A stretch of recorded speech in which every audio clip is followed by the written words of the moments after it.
ఈ కథ వచ్చి ఒక ఇంట్లో ఒక అత్త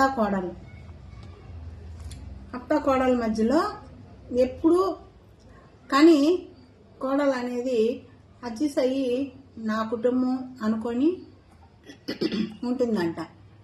అత్త ఏం చేస్తుందంటే ఎప్పుడు అనేదంట, అయ్యో నా కూతురు బంగారు, నా కూతురు దేవత, నా కూతురు అక్కడ కష్టాలు పడతా ఉంది, నా కూతురు అక్కడ అన్ని కష్టాలే అనేదంట.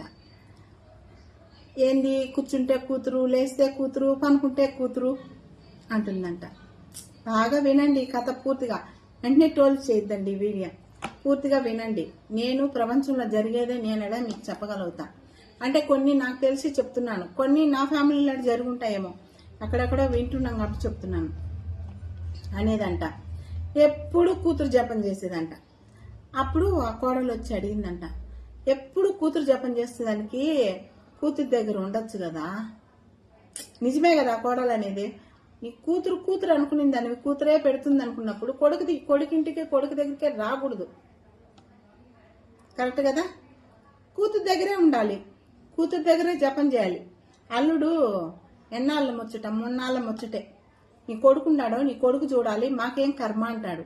అదే కొడుకు అంటాడా, సపోజ్ అండి కొడుకు లేనమ్మా అల్లుళ్ళు చూడాలి అంటారు. కొడుకుని పెట్టుకున్నాడా, కొడుకులు ఉండాడా, నువ్వు పోయి కోడల్ని ఎత్తిపోసి ఎప్పుడు ఆడిపోసుకొని మళ్ళీ వాళ్ళ సొత్తు తింటానే వాళ్ళు ఆడిపోస్తా అంటావు. వాళ్ళు తినకపోతే నీకు ముద్ద దిగదు. నువ్వు బతుకున్నావంటేనే వాళ్ళు తిండి వాళ్ళ గుడ్డ అన్ని నీకు అన్ని తింటా ఉంటాడు. నువ్వు భూమిపైకి జన్మం ఒకటి ఇచ్చుంటావు ఆ బిడ్డకి, కొడుక్కి. కానీ జన్మం ఇచ్చినప్పుడు ఆ కొడుకు నిన్ను తలుసుకుంటున్నాడంటే నా తల్లి నాకు అన్ని ఇచ్చిందని తలుసుకునేట్టుగా ఉండాలి. కొడుక్కి బాధని మిగిలిస్తావు చూడు, అట్టప్పుడు అలాంటి తల్లి వేస్టే కాదమ్మా నేను చెప్పేది. కూతురు అనేది కూతుర్ని జపం చేసేవాళ్ళు కొడుకింటికి రాకూడదు, కోడళ్ళ దగ్గర అనిపించుకోకూడదు. ఎంత సోపు నీ కూతురు జపం చేసుకునేదానికి ఎందుకు కొడుకులు కన్నావు చెప్పు. అల్లుడు అనేవాడు చెప్పుతో కొడితే పో మా తల్లి, నీ కొడుకుంటా నీ కోడలు ఉండాలి పెడతారు, నా కొంపని ఎందుకే పడతావని నీ కూతుర్ని కొడతాడు, నిన్ను కొట్లాక చెప్పెత్తి. అవసరమా? ఎందుకు అనిపించాలి? అది మనకి బుద్ధి జ్ఞానం మనకు ఉండాలి.